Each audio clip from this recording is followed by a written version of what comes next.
the thing that I'm particularly worried about is what's happening with local authorities. And it's not so much, I mean, obviously there is the issue about how local authorities are actually elected, but then there's a question about what power they have once they're elected, as resources are starved from them.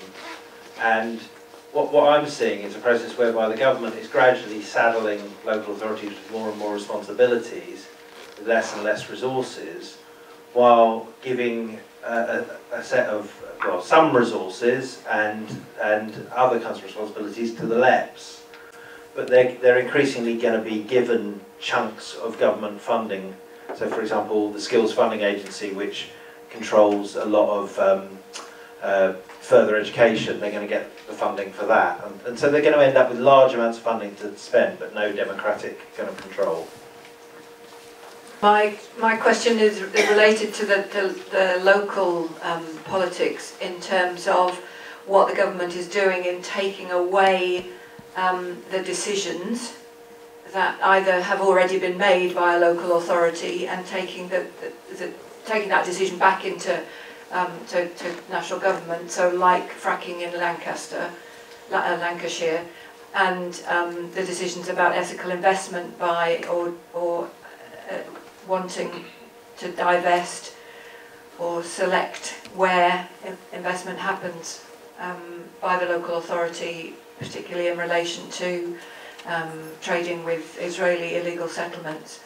I'd be interested to hear what can we do at a local level to hold on to some of those decisions.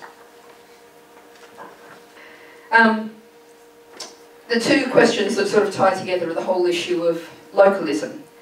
And I used to say that the Green Party's really into localism. And then Eric Pickles came along, and the word has almost been destroyed. But nonetheless, I will say that it's a fundamental tenet of Green Party philosophy that decisions should be made locally as possible by the people affected. They're the best people to make those decisions. Now, one of the problems we've got is the whole term consultation has really got a bad name. Again, actually, it was near Chester very early on after I was elected. They were showing me their local consultation on building on the Greenbelt.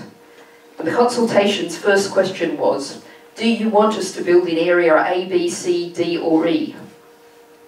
There was no none of the above option. It was just which bit of the Greenbelt do you want us to build on? And that kind of thing, you know, has really given all of this a bad name.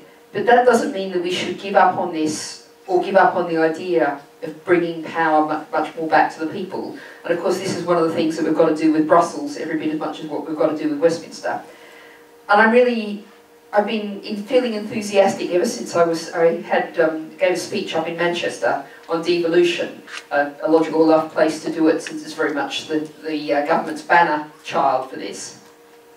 And I was talking about what was wrong with the government's idea of devolution being something handed down from on high and people being told that's what your devolution structure will look like. And here's the resources for your NHS and your social care, and tough luck if it isn't enough.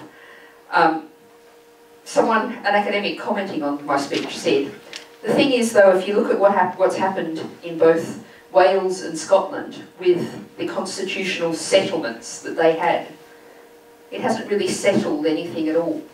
So actually, although devolution, what the government's doing, there's huge amounts of disastrous structures in it, it's never going to work, it's being used as a cover for more privatisation. At least the fact, once things have been stirred up, the genie's not going to go back in the bottle. And what we have to do is grab the whole issue of devolution by the scruff of the neck and say, we want a real devolution, we want real local decision making. You know, and at the moment that's tough in terms of the government.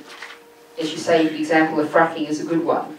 You know, it clearly looks like they're going to try and impose fracking on Blackpool. But the thing is, what's there now is a really strong democratic groundswell. I was outside in Preston, outside the county council, when they were actually hearing the decision, making the decision on the planning application. And it was absolutely lovely because about 2/3 of the drivers going past, it's on a main road, and they had, you know, the classic, you know, honk to show your support or whatever. And about 2/3 of the drivers past were showing their support for the campaign in some way. I did have to tell some of the enthusiastic young people who were tweeting signs of the support, don't tweet the British gas ban man. He'll probably get into trouble. But there's a huge groundswell there, and that, you know, is something we can build, again, to take on the government. And it's sort of a broader question of, you know, how do we get the kind of democratic change we're talking about, the kind of economic change? 2020 is too far away. We cannot allow this government to run for another 4 years doing all the kind of massive damage that it's doing now. But it only has a majority of 12, and actually it doesn't even have a stable majority. When you look at it, the example, the obvious example of bombing Syria, they had to wait until they were sure they were going to get lots of Labour votes because they didn't have a stable majority from their own party. You look at, I haven't seen what's happening tonight, but it's happening tonight, the cuts to the employment support allowance. There were lots of Tory rebels saying this shouldn't happen.